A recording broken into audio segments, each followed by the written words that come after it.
James Cameron has done it again. He made blue people sexy, crafted an immersive world, and capped off one of the most ambitious trilogies of all time, but was it worth it? We're going to talk about it. This is The Binge, a show where we talk movies and we drink.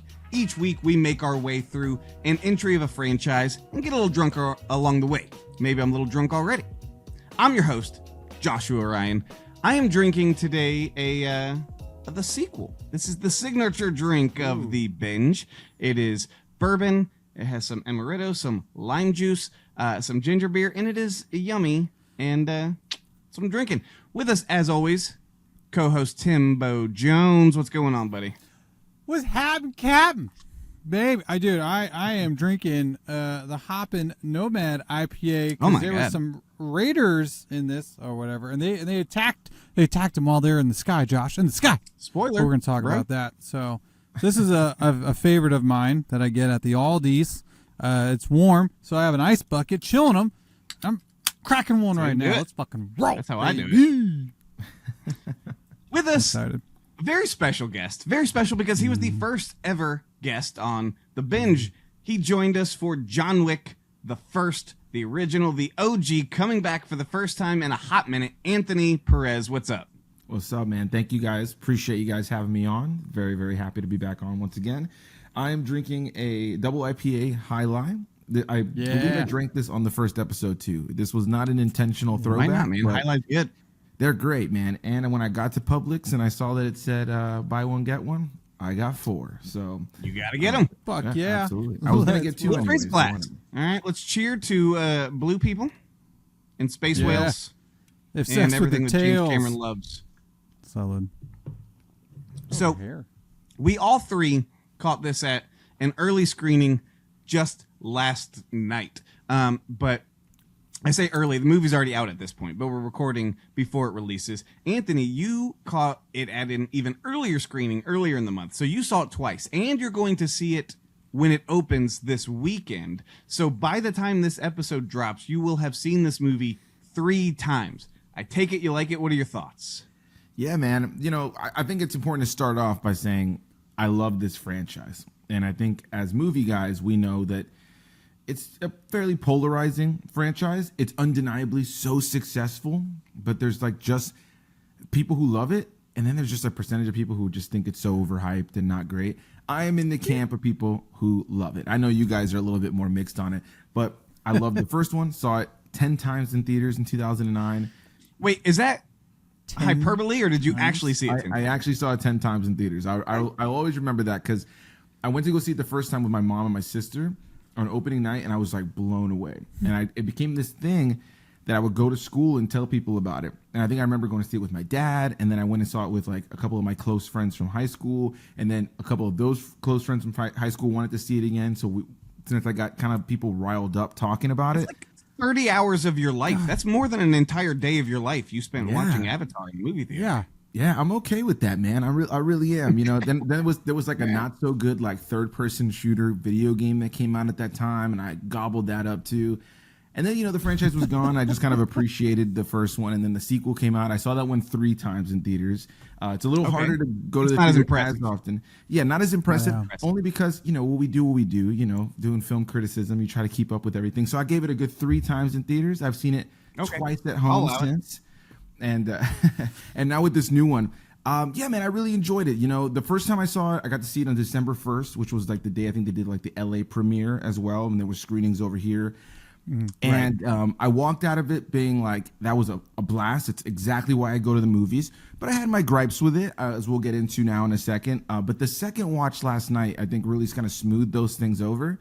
And honestly, I can't wait to have all 3 movies at home where I can spend 9 hours watching all 3 of them. Like Lord of the Rings shit. When you went to that, when you went to that first screening, were you by yourself in the theater?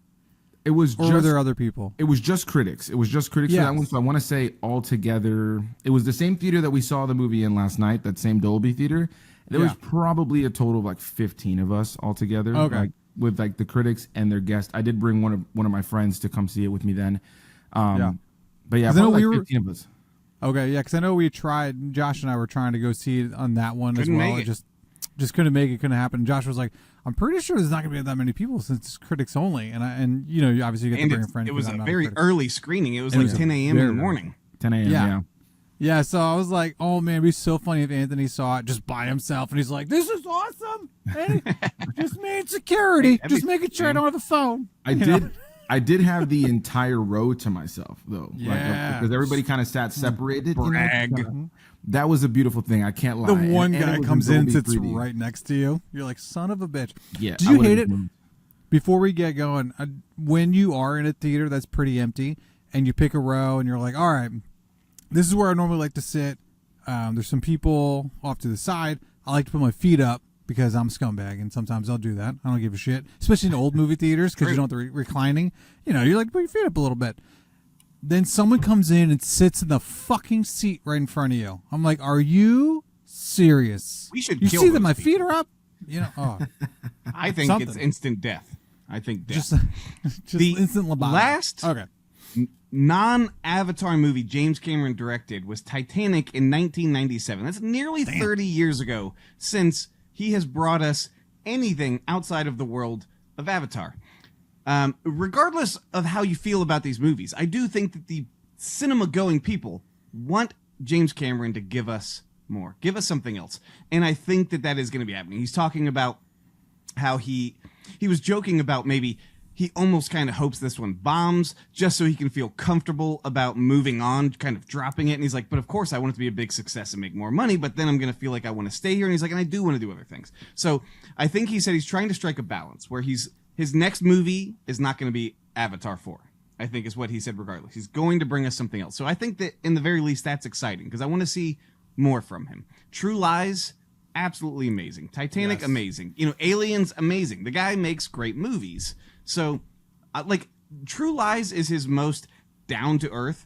Like, it's an absolutely ridiculous movie, but there's nothing sci-fi or, you know, magical, really, about it. I guess Titanic is actually his most down-to-earth. But, you know, True Lies is just a straight-up action flick, 90s action flick, and I love that movie. I think that's probably my favorite James Cameron. You know, I just want to see something kind of like that again. Didn't Cameron I know it's not do his Terminator? best, but it's the Terminator most fun 2? to watch. How are you not bringing up the Terminator franchise? Like, He put did some that. respect on the name. Yeah. That's James Cameron? Are you? Fuck, you're going to get me so mad so soon. You kidding me right now? Yeah, I heard of that, I think. I heard of that. Terminator 2 might be one of the best action movies ever made. Yeah. And probably one of the best sequels no, it ever absolutely made. is. It's definitely up Arguably there one of in the best discussion. sequels. But oh my god, I just have the most fun watching True Lies. That's all I'm saying. No, True Either Lies way. is great. It's a good movie. True It's a Lies good is movie. great. Yeah. I love this it. movie Okay, never mind. Keep going. has a reported budget of around $400 million. That's a lot of money. It's a lot of money. There are no box office numbers because we're recording this before the movie has come out.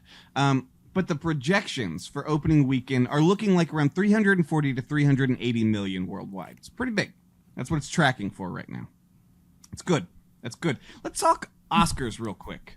Because not only are these movies huge box office successes, they normally garner a lot of Oscars attention. Not necessarily Oscar wins, but they get a lot of Oscar nominations. They always get the VFX. Both of the first two movies were nominated for Best Picture. I don't think this movie's getting a Best Picture nomination. What do you guys think? I'd like to say yes, but I feel like, again, it's one of those things where I feel like it's kind of gone in the direction where people are kind of sad. Like, not everybody, but I feel like there's like a percentage of like film fans that have kind of turned on this franchise recently. Like, kind of like what you were saying before, some people just want to see James Cameron move on. I'm not in that camp, and I'll explain more why in a little bit, but I'd like to see it get nominated just because I don't think there's any other movie I can think of this year that's on this scale for the kind of movie it is, right? Sure. Right. Do I suspect something like Hamnet is going to get nominated? Absolutely. But that's absolutely. Hamnet's pretty much guaranteed. It's a lot. Yeah, and it's an excellent film. It's a drama. It's slower. It's somber. I think Jessie Buckley is going to take away the Best Actress nomination or win this year. That's my vote. So sure, you have movies like that I think are going to get like Best Picture nominations. But I do think as far as just like, hey, the other part of going to the movie sometimes is go watch it like a big spectacle action movie. And I don't know that there's been a movie this year that has been as good as this one. Even with Superman and the Fantastic Four and you know, Thunderbolt. To be fair, I'm not making an argument on whether or not I think it should be nominated for Best Picture. Right. I don't think it should be, but that's not what I'm saying. I just don't think it's going to get one. I don't think the way things are lining up right now, because, you can kind of make your predictions fairly early on just based on the track records of things. I don't think it's going to get one. So there have only been 2 trilogies in the history of film where every entry in the trilogy got a Best Picture nomination. It's only happened twice. I feel like they're fairly obvious, but do you guys know what those 2 trilogies are? Lord of the Rings is one of them, right? Lord of the Rings did. Was it Godfather? And The Godfather. Together, you guys did it. So those 2 trilogies, each movie got a nomination. With The Lord of the Rings, it was The Return of the King won. With The Godfather, Godfather Part 1 and Part 2 won. No trilogy has taken away all 3. But we have 2 trilogies. Godfather Part 3? Ugh. Listen, I'm sick of the trashing of Godfather Part 3. It's not a bad movie. It's only a lesser movie than Godfather Part 1 and 2, which are just like perfect masterpieces. It's still a good movie. Yeah. It's still a good movie. Don't give me this. Don't come at me. Anyways, just, sitting over here, just chilling, drinking my beer. Ooh, I'm spicy. Let's talk about. Baby. Let's go. Let's talk about this movie. Let's talk about Avatar. 10 minutes in. Let's talk about Avatar. Let's talk about Avatar: Fire and Ash. This one seemingly picks up. Oh, just I guess for the listeners, this is the first time we've covered a new release movie. We are going to be doing spoilers. We're going to be talking full spoilers. Oh yeah. This will be dropping the Tuesday after the movie has come out. So listen with caution. Hopefully you've seen it. If not, maybe pause, come back after you've seen it, because we're not going to be holding back. We're gonna dive into this movie the same way we do with every other movie we cover. Let's go. So this one seemingly picks up pretty much right after the first. It seems like very little time has passed. I don't think they give us like a so-and-so days later or weeks later or something, but it seems like it's pretty quick after the second climax of the second one. Yeah. Spider is kind of the star of this movie. Spider, I think, is like Spider's kind of the main focus of this movie, much more so than the last one. Well, the shift of focus changes a lot in this movie. We see like no Took in this movie, which is, Jake Sully's youngest kid. We don't see her like at all. She has like 2 lines, I feel like, in this whole movie. The water teens, we don't really see them at all. They get like a couple lines. They're like non-existent. The water people, even daddy, water daddy and water mommy, they're there, but they don't have major significant roles. Colonel Court, our villain, has a much bigger role. He gets a lot of screen time. Yeah. There's a shit ton of subplots that are going on in this movie. Right. And the water tribe is only there almost as if to be a foil, just to add conflict in each scene that Jake and his kids and the now the oldest son, I guess, since the other one died, whatever sort of conflict or whatever sort of obstacle has to be, like the water tribe says not to do that. We're still a guest in this house. It's still doing a lot of what it did in the second one. But yeah, yes, I don't know if you needed all those subplots. When it opens, Jake is like scavenging from the wrecked ships from the battle of the last movie and pulling up guns, and he's so psyched. And he brings them to the water tribe. And he's like, "Look at these fucking sick ass guns," and they're just like, "No, America, no, you cannot." Like, but we have to. And they're just like, "No," and he's like, "Okay." Well, that's not cool. I love the way you guys are giving a synopsis of the start of this movie. It's not the right start. I remember the beginning. The beginning's the boy having the fucking dream, or he's in the fucking netherrealm. Okay. Right. With his brother. No, I just loved Josh's explanation of Jake pulling up with the guns. America, baby. He's like, what do you mean? There's got guns. Guns. But that is a big thing where they're still like, dude, you're still a Marine. Up at your heart and in your head, you try and pretend you're one of these Na'vi, but you're a Marine. You're just like, hey, we need some sick guns to go fight these people. And they're just like, no, we're a very set in our ways kind of like tribes. The past and the ways that we live and the ways that we work are very important to us. And they're like, if we touch steel, it destroys our hearts. We won't do it. Get that out of here. Get that out. Witchcraft. They treat it like witchcraft.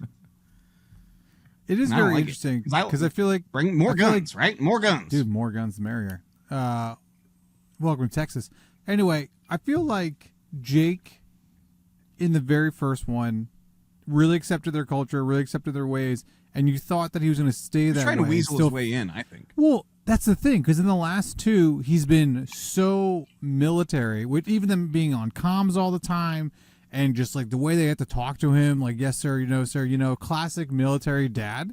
I feel like Namari, right? I feel like she would have been like, hey, dickhead, remember, you're not a fucking person anymore. You're a Na'vi, so like, they want to still have some of our culture, you know what I mean? It just seemed like he took over so hard. And then granted, in this one, it kind of makes sense a little bit though, and they touch on that a lot in this movie because in this one it makes way more sense. Yeah, I agree with you. Right, and there's a huge theme of like, especially when it comes down to Spider, there's a huge theme of like, I'm still a human, like, so we're not all like these pink skin, like monsters that there's like a whole story arc here where Neytiri is just flat out racist, like she's like 100%. Neytiri is such a bitch to Spider, and guess what? I know it's not proper to call a woman a bitch, but she was being bitchy. She was doing it. Well, she did it in the last movie too, but it like escalates in this one. Which makes sense given what happened in the last movie, right? Like, she just lost her son. Like they say at the very beginning, Jake is pulling up with guns, and they haven't even gotten out of the mourning period. She's still in like her mourning gown, so like it's still very fresh. I wish she blamed. Yeah, keep going. Sorry, boss. I interrupted you. No, you're good. I know we all have a million thoughts, but yeah, I kind of understood where she was coming from. I'm kind of glad they redeem her. There's that scene. Obviously, we're talking spoilers here, so I'm sure we're bouncing around a little bit. But there's a scene later on with Spider in the film. I'm sure anybody who's watching this has seen the film. There's that scene with Spider later on where they make the choice to possibly just kill him off because now he can breathe in the air. There's a whole plot line with that. And, they're afraid of the RDA getting their hands on him, so they're like going to kill him off. I like that turn for Neytiri, especially when she was wiping off the makeup from her face and she sees like the red on her hands and she like feels that pressure of having the blood on her hands, and so she runs after him. That moment, the moments of I see you in this film, I think were handled better than in the last film. Because in the first film, I see you was such a big thing. You would hear that quoted all the time. The second film had a few moments like that, but not very many. This film had quite a few like good, like heartfelt I see yous. I just wish here's that one thing I was saying. Oh, I was just going to say one thing I was telling Tim, because we were sitting next to each other in the movie. Yeah, we were.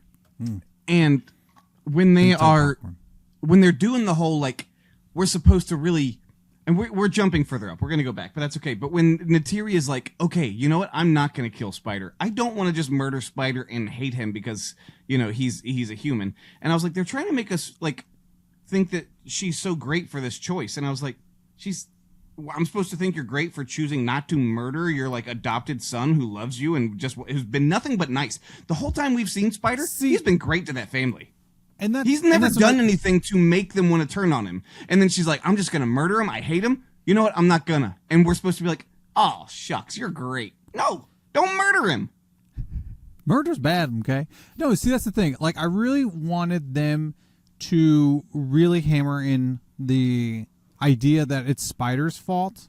Like to Jake, he blames the brother, right? But I wanted Neytiri to blame Spider because they went back to save Spider, and if Spider wasn't there, then her son would be there. So I feel like if they would have done that kind of arc, which fits into her character very much because she hates Spider for being a human, and then if it's Jake's character because he was like, you're the other brother, you should have fucking known better, like, so it kind of works with both of them, and then both of them have their own redeeming. And that's what I wanted to happen. I wanted when Jake went to like essentially it was like very biblical, like Isaac and Abraham, going up to the mountaintop to kill him. Like I either wanted like the Mother Earth that Sigourney Weaver younger self was tapping into to either one have those one of floaty little things that Jake was like, okay, what the fuck is going on? Something to stop Jake. Like I wanted Jake to be like, I've already committed, we're doing this, or for Namari to come up and stop him and have her redeeming moment of like, no, I'm putting the grief aside. I'm putting everything aside. It's not his fault. And like have this not just let's save him from now, but I'm also forgiving him in my own twisted viewpoint of blaming him for killing my son. Like that's kind of the story arc I wanted to see. I'm not sure. When you say Namari, are you talking about Neytiri? Neytiri. I don't know the fucking names. I'm just making sure. Just so I know who we're talking Who's Namari? I was thinking the why same is that in thing. my head? I'm pretty sure he What's means Namari Neytiri. from? I don't know. I'm not Your head. sure. Oh, that's from Raya and the Last Dragon. That's hilarious because that's my favorite character in there. Hilarious. Neytiri. Yeah. They don't touch so tits in Neytiri. that movie. Now, You know I what? will say, Fucking Zoe Saldana. I kind of agree with what you're saying, right? It would have been cool to see like that visual representation of AWOL kind of like speaking to him. But Yeah. I will say, right before that, he does like pray to AWOL and says Yes. to guide his hand. Yeah. So I wish I AWOL do- would have stopped his hand. With how aggressive he threw that thing, it could be that classic move of like, somebody's gonna beat the shit out of somebody, and then it's like they pan over and like they punch the ground next to him. It could have Yeah. been that, but I did kind of feel like there was something that maybe like held him back, like AWOL held him back. I hope because so. they take some bold swings in this film with AWOL. But Yeah. she was just a deity in this film that they prayed And to. now. And in the first film, that moment, one of my favorite moments in that first film is when like they're losing. There's that classic, like, very choral kind of, ethereal Yeah. kind of like music playing as they're losing. And then when all the creatures show up and Neytiri is like, AWOL has heard you, and she shouts that out, like such a good moment, right? But this one really kind of gives us a visual. As we actually get to see AWOL in this film, Yeah. So there's a little bit more She's a of big that, fucking deeper, face. Yeah, we get to see her face. Yeah, exactly. So there's something a little bit something more there that I really appreciated. Do you think that's a reference to 2001?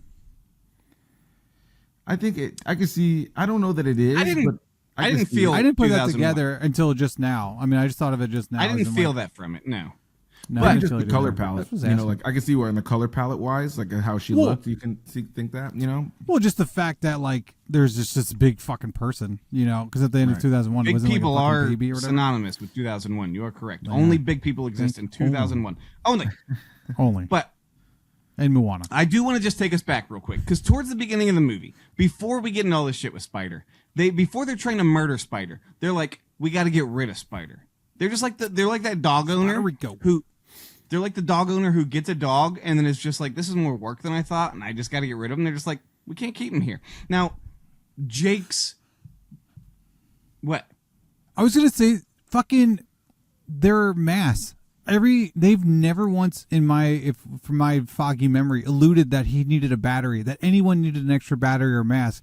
And I've literally thought about this after we did our second. Oh yeah, so Avatar. the mask is a huge plot. It's a huge thing in this one that he's running out of It battery. runs out constantly. It runs out constantly. And I was like, this did not happen at all in the other two movies. And I just thought it happened. It I happened don't. in moments. I not as don't much as think it this. did. I think they were trying to be like, hey, he's living here. Time is passing. So you're right. This film has a little bit more of a presence of it. I don't ever remember the mask dying on them when they were doing something. Because I just thought it recycled I feel like the air. they were never in situations where Long they were enough? out there for long, in their human bodies. So I'll that's give- the best way I would look at it. I'll give it to the Stan Avatar. In guy. this movie, Spider's mask keeps dying, and he can't breathe. And there's a big thing where he like almost dies, and that's when they're just like, we got to get rid of him. We got to give him to the air people. There's these people who fly balloons and shit, and they're all just real sad. And this one thing I thought, he was like, I'm not going. I won't do it. And they're like, you have to go. It's the best thing. Yeah. And then best noise. all of a sudden, Jake Sully, as they all call him, is just like, hey, I got an idea. We're going to go with you.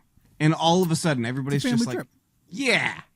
Everybody just suddenly was game with the plan. Spider's like, yeah, you can get rid of me as long as you're going to go with me until you give me up. As long as you're going to take me on that ride. Well, they weren't going to take him to the Sky People. They were going to take him. They said he was going to go live with Norm and the other, like, the humans that work with, like, Norm being like that, like those humans that are chilling over there with Neytiri's family.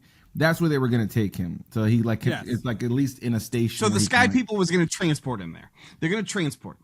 Right. Well, the traders. Yeah. When I say Sky People, I'm not talking about. I know they call the Sky People humans. I'm talking about the people who are flying through the air. Yeah, but they you were in can't the sky. say that. It's like me saying to Mari. That's a dumb fucking thing to say. Traders, and not traders, as in they were traders to their kind. They're trading things. Okay, we got to specify. Well, yeah, there's a trader and a. Shut up, Josh. I hate you. Just would you let me stop fighting me on? If you guys fight me on if you nitpick me on every tiny little detail of the lore of this movie, there's so much fucking lore coming out of your buttholes. Just let me go. Just let me go. They are trading him to go live with Norm through the traders, and he's like, you know what? Norm. First, Spider's like, I don't want to go. You can't make me. No, we're family. And then he's just like, we'll go on the trip with you, and then we'll leave you at Norm. And everybody's just like, cool. We're gonna do. Yeah, they're going to Wally World.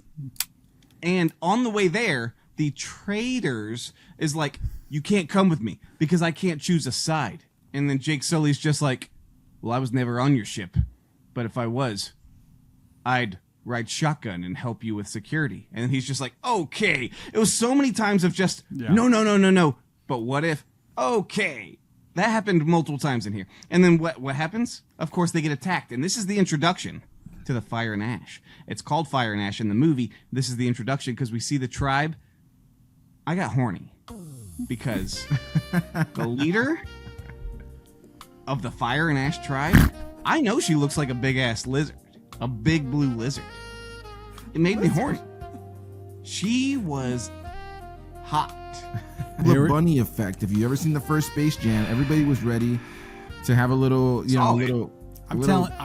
crazy time with, a little crazy time with Lola Bunny, and there was that effect with Varong, the leader of this Ash, the Ash people. She was Una Chaplin, played by Una Chaplin, who I looked up. Oh, yeah. Is a very beautiful woman. We looked it up. She was in Game of Thrones. We did the same thing. She was in I Game have of to Thrones. know who played her because there was something about her eyes and her smile that, like, every time I was looking at her, I was like, I kept thinking of that line from Rush Hour 2 where Chris Tucker takes out the Asian bad chick at the end of the movie. He goes, we could have had something, but you one crazy ass bitch. I kept thinking that the whole time because I was like, she's so crazy, she would kill me immediately. But like when she had like the sexy scenes with Quaritch, I wanted to be Quaritch. When she cuts his chest and he's like, that wasn't cool, man. Like I would have loved to have been in that predicament. So she has the big, tall, evil, sexy villain thing going, which is like a thing. It's like a Resident Evil 8, is it? Where the tall lady who's just like huge and like, terrifying. Like something about it. It is sexy. And like you mentioned, okay, later her and Quaritch, they get freaky. They have a thing. And I was like watching it and I was like, she needs a dude like Quaritch. Because as drawn to her, as I'm watching this and I'm just like, oh, the things I would do to that blue body, I'm like, I actually wouldn't do anything because I would quiver. Like she's too much for me. I couldn't do it. She needs a man like Quaritch to come in and be like an equal. Amen. I want to admire from a distance, from a bush. She can blow her fucking like Navi. She can blow her little Navi cocaine up my nose, dude. I would be sitting there just like, I wanted Quaritch to be like, that's some hard, when he said like that's some tough shit. He's like, but also I fucking had some before, like something like just a badass line of like just being like, dude, I'm still fucking fine. Let's roll. Also, if you're gonna get in that tent with her, you know she's gonna be bringing some fire. Like literally, dude, there's gonna be fire. You're gonna get fire on you. I would be afraid too until the moment that she was like, I'm gonna keep you to pleasure me. I'd be riding that fucking pony to the end of time, bro. I think I would have forgotten all about Jake Sully right then and there. Dude, for real. Well, she was very feminine, very walking around with her hips, swashing in the breeze, if you can say that. And for me, it's the mascara, dude. Once they got the black around the eyes, like I was saying, like we were talking about before, I'm sold. I'm in like flame. So where we're talking. She's so badass too. That's the best. And she's a boss. When Colonel and hot sexy villain was getting ready to get it on, we've jumped ahead again. We keep jumping, but that's okay. We don't have to go in order. So when they first come in to attack, the first introduction to her, when they come in and attack, the teens and Spider, they get split off. They go on the run. What happens? Spider's mask is dying, of course. Again. Always dying. And they're freaking out. They don't know what to do. And Kiri, my wife thought her name was Kitty because they roll the R. They're like, Kitty. So she's just like, wait, I have a hunch. I think if we lay him down, the grass will like go in him and he'll be cool. And that does happen. She knew it. So he eventually grows a tip of his own out of the back of his head for touching tips and can breathe the air, which that's great. Him being able to breathe the air, that's fantastic. Although I have to say, if I was on an alien planet and I could suddenly breathe the air, fantastic. I'm good with that. If I grow a tip out of the back of my head that they want me to touch tips with a dragon, I don't know if I'm cool with that. Oh, I'm 100% on board. All in, dude. Yeah. Give me a tip. I don't know. I'm nervous about that, man. Dude, give me the tip right now. Give me an artificial tip. Let's fucking go. I'm touching everything with it. Yeah. You just want to practice. I mean, well, here's the thing, though. It's weird. It's weird that, like, do we not have a problem with him being able to still breathe normal air and the alien air? I mean, Pandora, technically they Pandora? can breathe normal air as well, like, but they usually have like that little mask around. Well, that was hilarious too, because in this scene where Spider gets captured, once again, we're all over the fucking place, and then his fucking clone daddy comes in and starts talking to him. He's breathing so much without that mask. What? Tim, hold it. I was going to hold start your with the tip. mask. Hold the tip, because you're right now where we are. He just got to where he can breathe, and he grew a tip. And I just want to talk about this is when the evil Ash Mommy, Fire Mommy, comes in and they kidnap the teens. And this moment I thought was cool because we actually get Colonel Quaritch and Jake Sully teaming up for a minute. They kidnap Jake Sully, but then they see the kids, and Colonel Quaritch still has a thing. He's like, "That's my kid. I want to help him." And Jake Sully, which I liked. Like, yeah, what? I thought that was nice. That was nice humanizing him. No, I like them teaming. Yeah, I like that he still likes his kid, even though he's a piece of shit. And he still wants to do anything with it. And I'm sad for his buddy, whoever the fuck that guy is, the other soldier, who's like, dude. Yeah, he's like, "You're gonna get me fucking killed." Like, that dude's like, "That's not the mission. What are we doing?" And he's like, Correct. "Fuck me," Like, that guy's so funny. I'm glad that he's still a boss motherfucker too. But he's surviving. I like that they have a respect for each other, Colonel and Jake. It's like they hate each other, but they respect each other's abilities, and they know that they both have the talent that is needed here. Game so respects they go game. in. They're using the guns while the Colonel is just taking out the bad guys. And, okay, hot Fire Mommy, she gets wet for those guns. She immediately wants those guns. She becomes a gun fanatic from that moment. And when she takes, they eventually capture them in the moment, she touches tips with the Colonel. And we learn when she touches tips, it hurts. That ever happen to you, Tim? Well, because she touches tips with the Colonel, and he screams. I got a towel here, so I'm good. Yeah, it's called docking, I heard. I think I did that once on accident. It was an accident. You know what? That's not this podcast. That's a different podcast. And this podcast has now been demonetized on YouTube. Dude, it's gone. We got canceled and everything. We're not making any money. It is pretty interesting because that's the one thing I did think about watching 1 and 2 was eventually not all tribes get along anywhere. I don't give a fuck where you're from. Not everybody gets along. Someone's always trying to fight for resources because you want to protect your own. And if they have better stuff, you're kind of going to get for it. You're going to go for it. And whatever tools you can get your hands on, as long as your ancestors don't stop you from it. But sooner or later, the young people are going to be like, "Yo, we're going to AI this shit. It's coming. I don't know what to fucking tell you." Like, sooner or later, the sky people, the human race is going to team up with a tribe and give them guns and say, "Yo, if you help us out, we're going to fuck these other people up." That's literally what the colonizer did in America. They gave certain Native Americans weapons, and they helped them. Gun. The French did that stuff. Like, so it's like, not everybody's cool with everybody. So I thought that you make that other drink. So for me, I'm like, in this, fake world, are we ever going to see that? And then I'm kind of like, okay, not that I'm happy about seeing that, but I was like, okay, that makes it more realistic that you get to see it even on this planet. There is these people that are fucking raiders that they're like, yeah, we wanted to fire and ash and destroy and do whatever we got to do.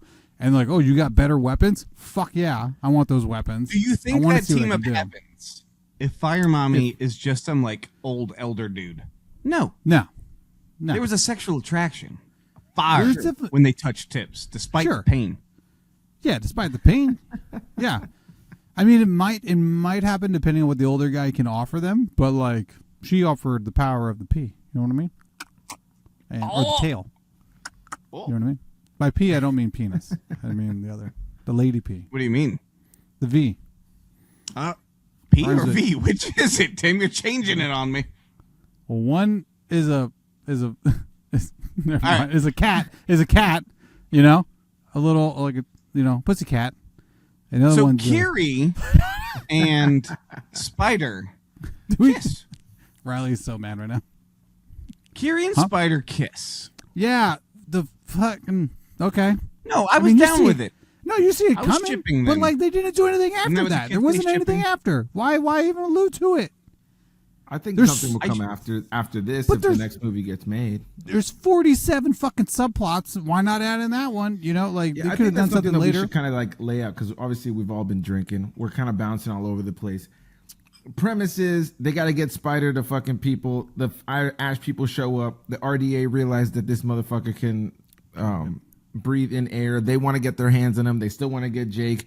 Then at the same time, we got the Water Tribe, and it ends with Way of Water Part 2. But like, it is one of those. That's so funny. It's one of those things where it's like, yeah, I think like the real takeaway from this film for me at the end of it was like, it is trying to pay off both the first film and the second film. How did you guys feel about that? Because for me, it's like they bring like Turok Makto being a huge plot point. Him returning to that whole thing was a big part of this movie. Part of it's like, hey, we're gonna spend 20 minutes. I have that in my notes here. See, yeah, go ahead. Let's I was see gonna say here. the movie is very like there's a lot of it's trying to be like, I'm curious what your guys' thoughts were on like, hey, we're gonna spend 20 minutes with Neytiri and Jake paying off like their character arcs from the first two, but primarily the first one, and then we're gonna have 20 minutes with Loak and Kitty and like the Water Tribe and paying that off, and then like having like the Tukun hurting and like getting like killing the Tukun being such a big part. Because there were so many moments in this film that were despite my love for this film and having a good time with it both times, there was a lot that was reminiscent of that last one. You know, not only with the Tukun. Oh, it's very reminiscent of the last one. But like even like I was thinking about it more. Almost feels like a complete outline. Right. I was gonna say quickly and then I want to hear your guys' thoughts. Is like even in this one, like not only with the whole Tukun element on the back end and the whole Payakan being an outcast storyline, like that whole thing takes up so much screen time in this movie. Yeah. But even like the kids being kidnapped by the Ash people and Jake having to come in to save them is essentially the same thing, except last time it was Quaritch. You know, it was Quaritch that had them, but this time the two of them were together, which I kind of like that duality. But at the same time, how did you guys don't feel go back about it, to like it, all of that? When they have Quaritch and Jake team up, they don't go back to that. It's literally only that moment. And for the rest of the movie, Quaritch has this obsession with catching and killing Jake. And it is also one of those things where the obsession is I have to catch and kill Jake, yet every time I catch him, I don't kill him, which is kind of like a narrative. He was saying he was bringing him in. He said, oh, I'm going to bring him in, and if I have to kill you, I will. And the only other time you get is at the very end. To talk shit to him and kill him. Well, because apparently, you know, as you saw at the ending, when he finally did get captured and brought in, he was almost like this legend outlaw that everyone wanted to get captured because he betrayed the human race, essentially. You know, he betrayed everybody and became this native. So I think the lore of Jake, both on the flip side of being this like fugitive, we need to get him, we need to fucking put him on trial or whatever the fuck they were going to do to him. And then you have the other lore where he's the fucking King Ding-a-ling who rides fucking space red dragons, and everyone's like, yo, he's the ultimate fucking warrior because no one's ever, or very few have done that shit. Jake's got like 2 fucking legends already going, and he doesn't know how to even be a good dad. You know what I mean? So, but I kind of like that. I like that they lean into, which I'm not against. Yeah, they never like make it like that. He's like the know-all. Like even there's even that scene where like he tells Neytiri or Neymari, he tells Neytiri that you know, like, am I supposed to just like say like every decision I've made for this family is a failure, and like that I killed our son, you know? And she doesn't really give him an answer there. And earlier in the movie, she hits him with the like, well, you know, Turok Makto knows everything, so like, you know, and he's like, don't be like that, you know. So I thought that was an interesting thing, because even later on when they all see him fly in with Turok, I think that's the name of the big red banshee, he they all like bow for him, and he's like, no, stand up, you know. I think he knows like, hey, listen, I ain't all that, you bow to no one. Right, exactly. Thanks, but Josh. you know, no, he's not Frodo Baggins, unfortunately. But yeah, you know, it was interesting to see how they balanced all of that in the movie, because there's a lot. Like you said, there's so many subplots. But I will say this, as far as the idea, the notion around Quaritch, and mind you, I think now these beers have really gotten to me. I can tell. Yes, they have the double IPAs. Let's go. Whoop whoop. The whole conversation around like Quaritch while they don't bring that whole like them teaming up back again, there is a central thread throughout this of Jake trying to like just very clearly say to Quaritch like you are a Na'vi now, like whether you like it or not, whether your memory is uploaded in the body or not, like you have a Na'vi body, and like this planet runs deeper than you know. Is like, so the scene that we were talking about it right before. There was a scene that you missed, Tim, because you went to the bathroom and you came to the very end of it. I filled him in on it. Don't worry. But you said that not much happened there. But the real reality of that, what happened in that scene was there's a scene where Jake is captured and Quaritch comes to visit him, and they have a heart to heart. But more than anything, Jake was really trying to tell him, like, you have a new set of eyes now, and like this planet goes deeper than you think, and like if you really try to connect to it, like he was potentially telling him, use your fucking hair thing, connect to the fucking to this planet, and you'll be on you'll see something you've never like that you're closing yourself off to, despite the fact that you have the body to tap into it. And I kind of love that, because then later in the film, when they're in that big final showdown and Spider, they're both like trying to kill each other, but then when they realize Spider's in danger, they're like, let's team up together. Yeah. Then they do, or they do just to save him in that moment. But then when Neytiri shows up, Neytiri's ready to fucking gun Quaritch down, understandably. Fuck yeah. He is insane. Still then, Jake is like, he literally looks at me and goes, because he even goes, am I supposed to just like sit in like, you know, around like the fire with you guys and like sit kumbaya or something to that degree? And he's like, you have a choice. You know what I mean? Like he's still trying to pull him in, you know. And I kind of like that about Jake and Quaritch's relationship. And while we talked about it earlier, if this is the end, then they kind of make it a way where this is the end. But like, I think if we get more movies, I think we're gonna get the Jake Quaritch team up, and Quaritch will eventually like tap into that Na'vi side of things. And I really liked what they were alluding to with that whole storyline, because while they don't ever do the Quaritch Jake team up again in the movie, and he's still on mission, I like that there was still that sprinkling of like, dude, every time Jake had a chance, he was like, just fucking put your touch your tip to the planet, bro. Dude, let us gingerly basically touch our tips. Everything you just said is what I told Tim when he came back from the bathroom. That was not at all. I came back from the bathroom. At the end of that scene, I didn't know that scene. I went with there were whaling people. I thought they were going to start with the whalers. So I was like, all right, I can skip this a little bit. Because this is, like you said, that's part 2 of 2. And so I was like, all right, I come back, and I was like, oh, shit. Jake and fucking Quaritch just had this scene together. Hey, Josh, what was that about? Because we've been doing that. Josh would go, and I'd be like, yo, man, so they're trying to do this, they're trying to do that. She's pissed, and all that. You know, he's like, all right, cool. So I come back, and I was like, yo, man, what happened? And Josh was like, they talked. About fucking what, Josh? What do they fucking talk about? You know, he said something important. He said something about fucking being. I gave you the gist of it. I gave you the gist of it, and I was like, "Oh, cool." So, but go ahead. No, I was gonna say, do you guys think? I mean, Jake and Quaritch are essentially the same, because even though he's a clone, he still uploaded his memory into there. Where Jake did the same fucking thing. He uploaded his memory into the body. And second, what if fucking Zoe Saldana, because I can't pronounce her name, knew, or if Spider ever did admit to them that he saved Quaritch, because he's the one who fucking saved him.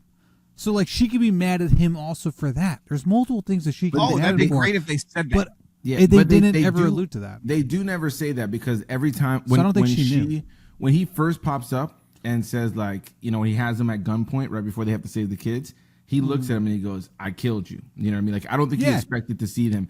And then the first time, I noticed it more the second time now that I watched it. The first time that Neytiri hears his voice, or no, the first time she hears about him, actually, I think is when Kiri says, like, he's got him. They took Spider. The blue colonel got him. And there's a moment where Neytiri looked at Jake like, what the fuck? And I think that's the moment. That's the moment where it's right before it. But I think they that show up on the island. Yes, yeah, because Quaritch is like, I'm a tough guy to kill.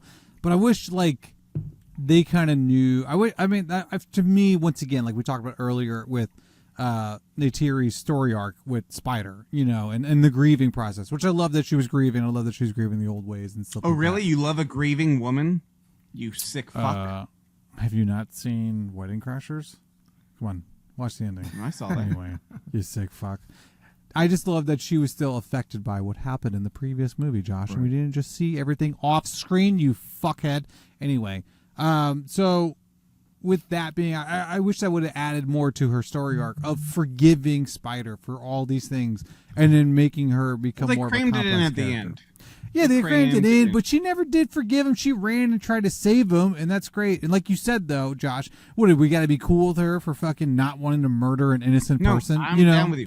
I know you're. I'm down with you. Where you stand because I like that scene. Josh was like in the theater. Josh goes, "Oh, so we're supposed to like when that happened." He goes, "Oh, so we're supposed to just like forgive her for not wanting to kill some like kid." Oh, that's cool. I was like, yeah. And I'm sitting there crying. That doesn't make you a good person because I was drinking. Well, I don't think it's supposed to, right? I think in that scene it's like funny.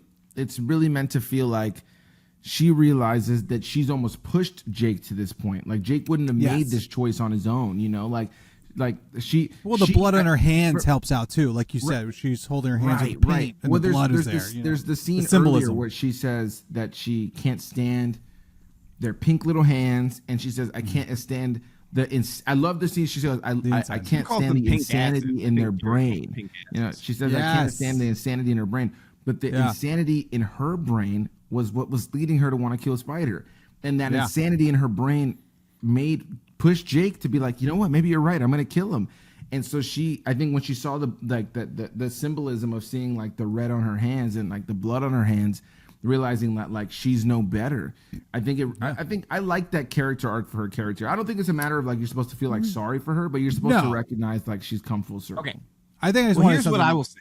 I wanted those things to already be told. I don't know. I like when things are cleared up. Sorry. I need to get these beers. I'm listening. I just need to get these beers. I think they did Natiri dirty by making her crazy and bitchy and mean to Spider for no reason for 2 whole movies. Okay, is there a reason, quote unquote? Maybe. But Spider, despite what other humans have done to you, you literally fell in love with Jake Sully, who is a human, and that is a part of it. Jake's like, well, I'm a human. Do you hate me?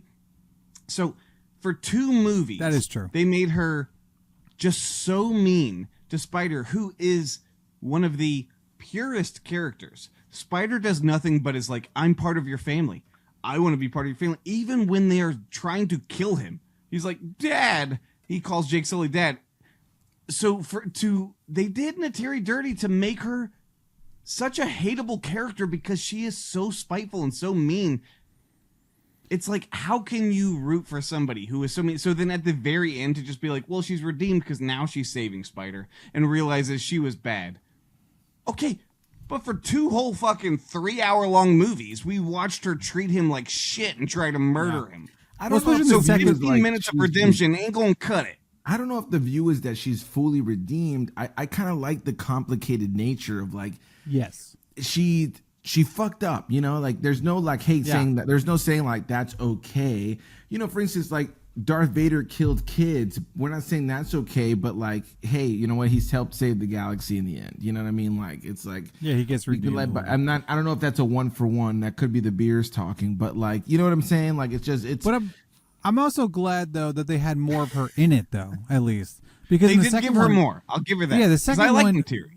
Cause like, yeah, me too. I thought she's a fucking boss, you know, and I want her to be more, you know, she says in this one, I'm not going to go against you in front of the council or in front of people, right? I'm not going to argue I'm not going to argue with my husband in front of people. But I wish her, like, she was more like, not loyal, but more like trying to prove her own point, because she's a strong fucking character, and I wanted her to be that strong character. I know she said, and you could take it either way, the whole, you know, well, he knows best because you're who you are.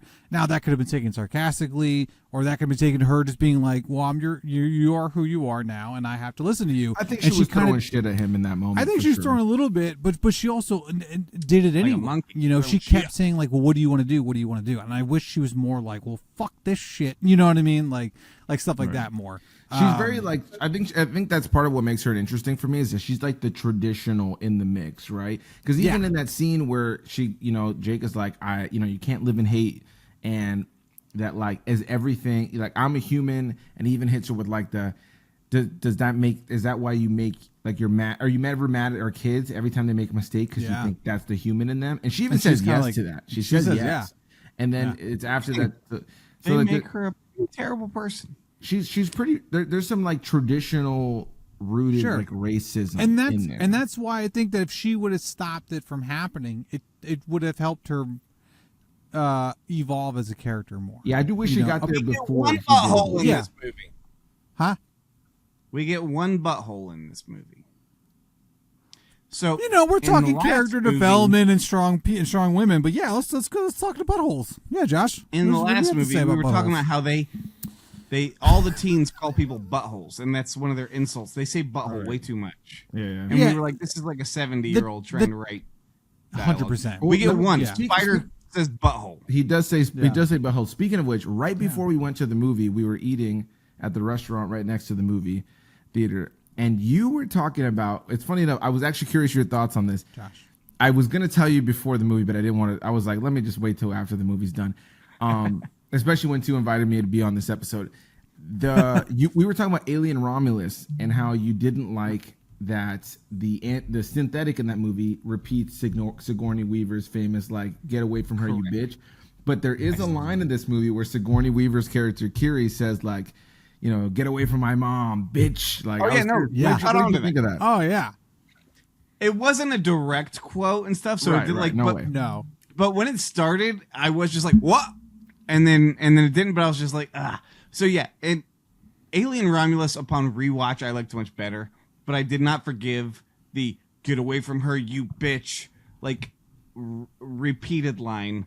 That's Sigourney Weaver's line from Aliens, fucking let it go. You're not going to do better. And it just felt like such a callback, such a, I can repeat. You remember Aliens? You loved that. Look, I'm saying that iconic line. No, that's not your iconic line to say. Shut the fuck up. Yeah, that's James Say your own Cameron's. shit. So, other question, how long does Na'vi pregnancy last? Because Water Mommy is still fucking pregnant. So pregnant. She's been pregnant a long time. Well, I'm glad you brought that up because I'm curious to hear you guys' thoughts. I think one thing I has a wanted baby. with the second movie a little bit more was, like, the first movie is set in a different time, right? And the sequel, because it came out years later for us as an audience, I think There's a big time gap. It was big easy time to digest that there's a time gap in the story itself too, right? Right. Sure. In the movie, this one is like direct sequel to the last one.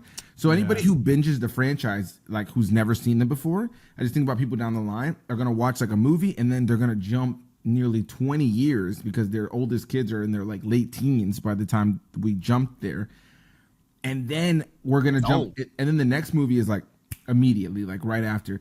And I think that seeing it like that kind of helped me a little bit more with some of the characters that didn't get fleshed out a lot in this movie, like some of the teens that are part of like the Water Tribe, even the Water Tribe, like you said Water Mommy, Water Daddy, whatever you call them, like those. Yeah, Water Mommy, Water Daddy. Yeah, right. Those characters like don't get a whole lot of screen time compared to the last film, but I almost kind of changed my perspective because I was thinking about binging them and how I think it would flow really well watching the two together. How do you guys feel about this one being more of a direct sequel to the last one versus the first? Well, we no love problem. the binge. I was fine with it. The binge. No, I was fine with it. I had no problem with it. It was fine. Yeah, I don't mind a direct pickup sequel. I don't mind that either. I just didn't know why you took a pregnant lady into a fucking war.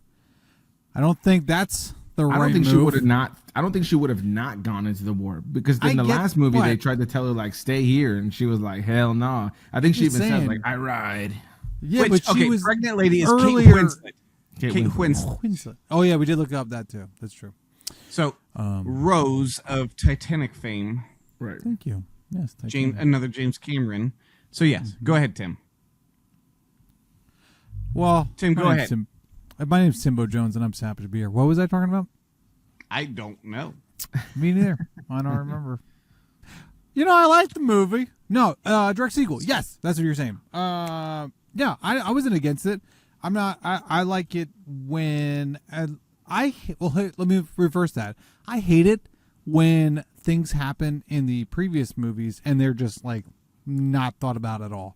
The Jason Bourne movies, I like the fact that he met the girl in the first one. She dies in the very beginning of the second one, and he's still fucked up about it in the third one, and stuff like that. And even some of the Casino Royale, the Daniel Craig Bond, he's still kind of fucked up from the first girl dying. I forget her name. But so I love when there's ripples of the first movie or second movie into the third. I hate it when it doesn't happen, when they don't learn their lesson or they don't have that in the back of their head, because that's what I loved about what was it, the Wolverine. Oh yeah, when they did the Wolverine and he's having these flashbacks to Jean Grey and she's there and she's not there and he's all fucked up from her and what happened in X3, like that to me, I was like, sweet, I can see a character who I've grown with and he's still fucked up from choices he made in other fucking films. You know, like he's really fucked up. So this starting right away, as long as they were staying true to what happened, which they did, I'm on board with it. So to me, it wasn't a weird thing. I did wish we did a little bit of a time jump because there has been some time. You know, because this isn't like we're doing 28 weeks franchise. So in that one, you have like 28 years and then 28 years Bone Temple. So you're like, they have to be relatively close in time. So speaking of being sad and carrying over stories, we talked about this. The whale. I'm done. The sad whale. Talking. Tulkun. He's back. Yeah. But they still think he slaughtered his family. This bothered me. I thought we cleared this up in the last. I thought we fucking cleared it up. It's not that. This time around, they're not saying that. They're not saying that it he wasn't slaughtered his family. They're just saying because that he killed. Because he was the only one who joined them in the fight at the end of the last movie. So it's because he was part of that violence. That's why Loak was so adamant about like, hey, like he fought more than you. He started pointing people out. He fought more than you, and he fought more than you. Yeah, but the rest of the tribe were like, we can't trust him because he murdered his family. Well, no, they were saying that they were just saying that they couldn't trust the other Tukun, like the leaders of the Tukun, were saying that they can't trust him because he chose violence, and their whole thing was that the Tukun shouldn't be violent to any degree. Yeah, he was the only Tukun that showed up in that final battle of the second movie, but because of that, they were still penalizing him essentially. Yeah, because he killed people. So it's like, you should have helped me. So fuck you for doing that. Which is exactly why Loak was like so adamant. Things like, you don't stand up for me. I'm on Team Loak. Me too. Oh, 100%. I think Loak is I think Loak is one of the best characters in the series. I loved him in the last movie. I wish he had more screen time in the second movie, and I think that's probably my biggest gripe with the movie is that, like, because it's trying to pay off Jake Neytiri's story and Kiri's story and Loak's story, all those characters don't always have like the most screen time. But I think Loak's story in the second movie, it's probably the most compelling. And so, like, I wish that we actually got more Payakan Loak stuff. He's huge in the second. He's not as big in the third here. Right, exactly. He has a big part in the second. He has a big part in the latter part of the third. And, like, there's, like, he'll show up every 30 minutes or so, it feels like. Yeah. So in my notes, I just wrote space sea otters. I was taking notes in the bathroom and at the end of the movie. Do you remember talking to me about Yeah, you remember talking to me about the space sea otters while we're watching the fucking film? Well, yeah, because as the movie ended, we saw them again, and I just pulled up my phone and I spoke into my phone and I said space sea otters, and you started laughing, and I was just like, I just want to remember them. Well, you started talking about them, like, yo, these fucking space sea otters and shit like that. I was like, we've definitely had too much to drink watching this fucking I don't think we saw them in the last movie. I think they're new. No, yeah, they are new. I'm curious your thoughts though on a technical aspect, because obviously one thing we haven't mentioned is how beautiful the film looks, right? But I don't think that's anything that we have to say that people don't know. Is that the movie? When you go to see an Avatar movie, you know it's going to be visually stunning, right? But I was curious your guys' thoughts on the one thing that I had a gripe with the first time I saw the second movie, that I also had a gripe with here. There were moments where the frame rate switches between shots. Did you ever notice moments where things look a little bit like kind of shot, like a little bit like shaky, and then the next scene is like fluid as fuck? There's frame rate changes between certain shots in this film. What did you guys feel about that? So I guess we should. I'm aware of the frame rate change. We should mention we saw this in the 3D, which I think is the only way to see these movies, because the 3D has evolved so much that it is not just like a gimmick, like, oh, something's coming at your face. James Cameron doesn't ever do, oh, something's splashing at your face in these movies. It really just looks so three-dimensional, like you're in the world. That's how this 3D looks. It's like you are on fucking Pandora. I'm with Water Daddy. I'm with fucking Ash Fire Mommy. God, am I with her? I'm there. And that's what this 3D does, and it looks fantastic. And I was aware of the frame rate, but it never affected me while watching it to where I was like, oh shit, there was the frame rate change. So it didn't throw me off. It never threw me off.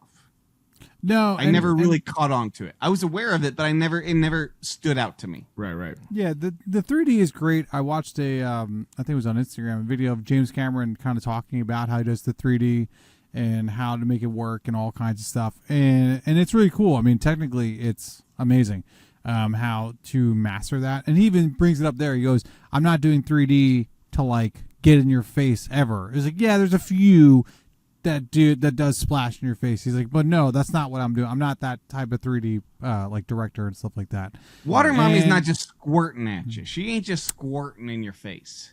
I wish Fire Mommy was. Anyway, I guess I'm the odd man out because I'm not super big into 3D movies. Same. No, I'm the same way. I will never watch movies in 3D. The last movie I saw in 3D was Way of Water.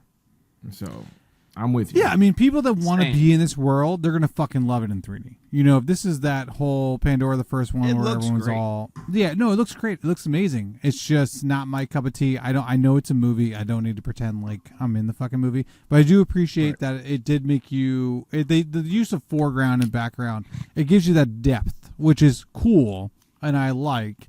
But I'm not... Johnny Depp. I don't think the Johnny Depp... He wasn't in this. He was not. He was the pirate. He was one of the traders. But like, yeah, for me, I'm not a huge 3D because like the glasses in the beginning were throwing me off a little bit because they were like weirdly shaped to my face. Yeah, I don't like the way they felt on my nose. Yeah, the glasses that we had, I wasn't a fan. And at one point, I saw my own eye, and that was weird. You saw your eye? Yeah, you ever? I mean, I wear glasses. I wear contacts mostly, but sometimes in sunglasses that I've gotten or glasses, I can like see the reflection, especially in sunglasses. I saw the reflections of like my eye and like behind me, weirdly, depending on how the lenses and the frames are shaped. So I was like, oh, I'm like a spy, you know. And then I'm like, I'm just annoyed. So for me, it's like another element that might take me out of a good story, which I'm not. I don't want to be taken out because of technical. So. And I'm going to drink beer. The way this movie ends, Fire Mommy, she flees. She takes off. She's like, shit, things aren't going my way. I'm leaving. She loves guns, by the way, if we hadn't mentioned. God damn. Do you want to say how the way the movie ends, or should we have Anthony tell us how the movie ends? No, I got it. She gets wet for guns. She squirts all over a fucking pistol or something, and she takes off. She just takes off because the good guys show up. But we get the Colonel, and he's been fighting with Jake Sully. And here's what they do, because they're not sure. Here's the thing. At this point, they're not sure if they're giving us an Avatar 4. James Cameron's not sure. They're not sure. So what they do is they have Colonel drop off. And he falls down towards the fire, the quote-unquote fire and ash, which, speaking of which, I thought we were going to get fucking volcanoes and shit. We get almost no fire and ash. This is a water movie. Yeah, it's the way of Fire and Splash. That was one of my Fire and Splash. I like what you did there. That's funny. I like that. That should be the title of this video. Fire and Splash. So Colonel drops. Fire and he goes through the smoke. He disappears into the smoke, which is one of those. Okay, if this is the last movie, you can say he died. If it's not, we didn't see him splat. They could come up with a fucking space dragon came and touched tips with him, picked him up. You know, Fire Mommy got him. Fucking touched tips. Fire Mommy came and grabbed him out of the sky. They did whatever they did. Any of that stuff could happen. He falls to an uncertain outcome. Yeah, it's the real question, though. And Varong, who we haven't talked about in like 20 minutes, she flies off as well. She could come back. Yeah, right. I think they're set. They left her out in the open to come back. But guys, the real question isn't about those two. It's about the whaler, okay? In the second movie, he lost his fucking arm, and we thought he died. And he comes back with a robotic arm. In this movie, he gets pulled down to the depths, to Davy Jones's locker. But my prediction is he's coming back in the fourth one with new fucking legs. Lieutenant Dan, he's getting new fucking legs. I bet you he's coming back. That's my prediction. He's gonna need more than just Well, legs. then they'll Darth Maul his ass. Give him a whole lower half. He'll be fine. All right. I'm telling you, he's gonna come back because he just looked at the camera. So, like, ordinarily, sure, this is the moment we would call letterbox time. We're at the end. And there actually is a letterbox for this, even though the movie hasn't released yet. So all these letterbox would belong to people who were either fans who made it through an early promo screening or critics who went to an early screening, because the time we are filming this is the Wednesday before the movie comes out. The movie has not hit theaters yet. But before we look at the letterboxed, let's get final thoughts and scores from everybody here. Tim, what do you score this movie on letterboxed? Always go to me. You're always first. Get used to it. I hate it. I think that I was a big hater. I know. I was a big hater of the first one. Wasn't a fan of it when I first saw it, mainly because of story, not because of visuals and technical. The first one's not very good. On the second watch, when we did it for the show, I did the same thing. I redeemed the first one in my heart because I had a lot of fun with it and I enjoyed it a lot. So I gave it a better score. I forgot what the fucking score was. I think it was like a 3 or something. For the second one, I felt, because the first one, you're just scoring all of them. We already did this, but okay. Go ahead. know. There's a point to my madness because I thought about this. So for the first one, I wasn't. I agree. I think it's like not. It's not Dance with Wolves because that doesn't fucking match. Oh, you want to see me on my argument? Watch that one. To me, it's Ferngully. The story, the whole plot is fucking stupid. But it was a fun time. The second time I watched it. The second one, it felt so tropey to me. Very, very tropey. With the bullying and all the kids and everything. Like, I don't know, there's things that happen. It's a real tragedy that happened. But you saw what was going to happen with the kids and how the water tribe was going to treat them. Like, you could predict so much in the second one. Where in this one, I felt like, even though most people we talked to, most of your buddies that we talked to and people we had on the show all agreed that against me, but I felt like this one was very more original. I do keep saying there was like 47 subplots. I think you could have got rid of a few of them or at least shortened them. You didn't need to have a 3-hour runtime, but I had a fun time watching it. Now, was that because we were drinking constantly and getting beers? And when I drink, I get heavily invested in movies, whatever I'm watching, and I get like, that's why when I was like, Josh was saying this is a dumb moment, and I'm sitting there fucking bawling, crying because I was so emotionally invested. Maybe. So on my second watch, I will be sober and I'll let you know. But I had a fun time with this. I thought it was a great movie. I am torn between a 3.5 or a 4. Like, I had a great time. I thought it was better. I don't know. You know me. No. I flipped like a politician. I had more fun with this than the other ones, so I'm going to give it at the very least a 3.5. We'll go with that for right now. Okay.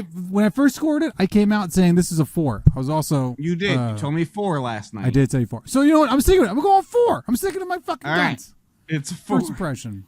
Anthony, 3. what do you think? What are your thoughts? 4.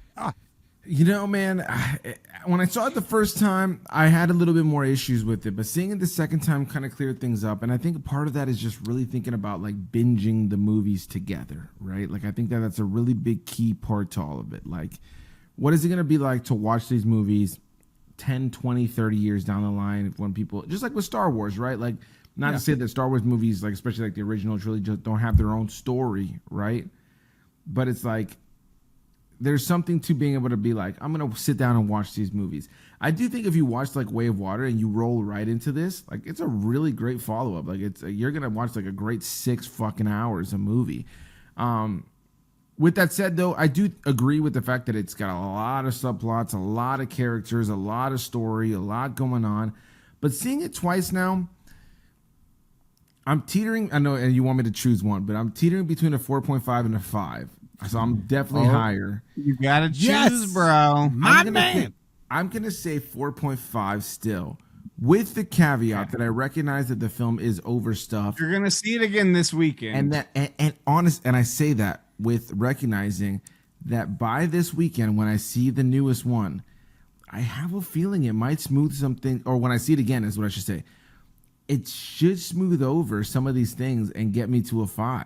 And mind you, I've given the first movie and the second movie both a 5. So I want this movie to be a 5 for me. Okay. I want You're going to get to a 5. I feel it. I want it to be a 5. And the only reason Sexy Fire Mommy will get you there. She just can get 5. you She's so close to getting me there. And mind you, I can recognize, like with the first movie, I can recognize it's Pocahontas in space. With this one, I can recognize how overbloated it is. But you know what it is? It's one of those things where like currently at this moment, my favorite movie I've seen this year that I did give a 5-star to is Sinners. But if I'm honest, if you asked me right now, which one would you rather watch again? I think I'd rather watch Fire and Ash over Sinners. I don't dislike Sinners at all. I think Sinners is an incredible film. I gave it 5 stars. Yeah. But I loved watching this movie both times. And I liked watching it more on second watch. And I have a fucking feeling that I'll see it third time and like it more. So I'm going to say 4.5 for now because that's what I gave it on Letterboxd. But I'm not sure. So if you asked me between Sinners or Avatar Fire and Ash, I would rather watch Sinners. And that is not a dig on Avatar Fire and Ash. I did like Avatar Fire and Ash, despite all the nitpicks I brought. The Avatar franchise is one I normally go into very begrudgingly, just because I don't particularly like the first movie. I don't think the first movie is good. When I rewatched the first movie for this for this podcast, it annoyed me. I didn't have a good time. The second one, I like a lot more. I like the second one until we hit about 2 hours and 45 minutes. Then I start being like, it's at this point we're petering. This point is dragging. This point I'm done. You had me. I was loving it. Now I'm out. For this one, I had a good time.